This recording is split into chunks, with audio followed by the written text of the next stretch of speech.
Hello everyone! Welcome ulit sa aking channel, Anting Galing TV. Ngayong araw na to, mayroon akong ipapakita sa inyo ng aking mga iba't ibang seedlings na gulay.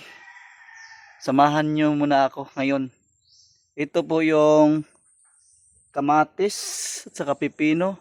At saka yung mga yan ay talong. Calixto F1. Marami-rami to. Ayan o. Calixto F1. At saka mayroon pa akong tawag nito, pakwan na kulay dilaw ang laman. Matamis to. Alright, samahan nyo ako doon sa aking taniman ng mga talong. At bago ang lahat, dadaanan muna natin tong tanim ko ng kamatis. At saka gulay ampalaya. Mayroon din tayong papaya.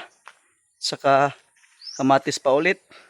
Tara, samahan nyo ako. Mayroon din akong ipapakita sa inyo na talong na may bunga na. Atong klase ng talong ay budlis na talong. 6 na puno lang ito, pero diyan na ako kumukuha ng panggulay dahil may bunga na. Ito po yun oh. Ito. 1, 2, 3, 4. Saka ito yung pang-5. Saka 6. Oh, di ba? Oh, mayroon pa tayo oh. Ka-harvest pa tayo ng isa.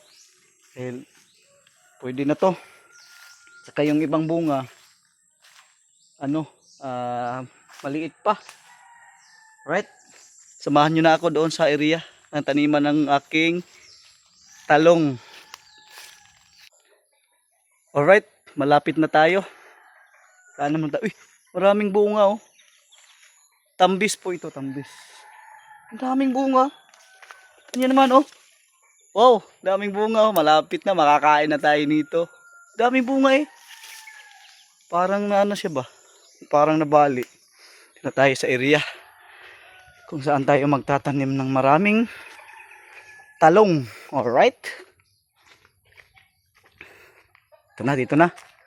Ito na yun oh. Dito na tayo. Ito na po yung taniman ng talong. Oh, kita mo naman yung area. Malawak-lawak din. Kayang-kaya 200 na puno wala, mahigit. So, mayroon pa din tayong talong na budbis. Ito, pakita ko rin sa inyo yung iba't ibang gulay na tinanim ko. Hiningal ako.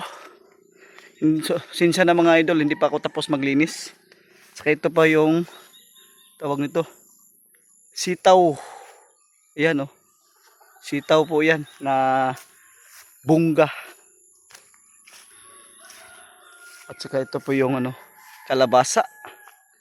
Yan, 5 puno yan hanggang sa taas. So mayroon din tayong mayroon din akong tanim na grapes na katauba. Ilang puno to. Yan oh. Yan oh. Katauba yan. Hindi pa ako tapos maglinis. Pero linisin ko to lahat. So, mayroon tayong limonsito na may bunga na. At saka ito naman yung pipino. Ayan oh, pipino na white cucumber. Hanggang doon yan oh. Ay, napaka kailangan natin magsipag para hindi na tayo gagastos ng mga gulay. Hindi na tayo bibili pa. Yun oh. Saka mayroon din tayong itong tawag dito sa amin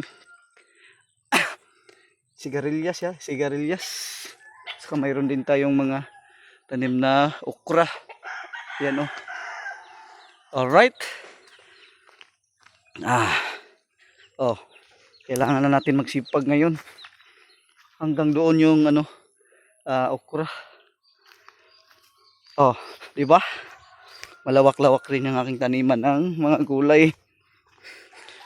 Oh, hanggang dito na lang po. Maraming salamat po sa iyong panonood at sa iyong suporta sa inyong lahat. More thank you.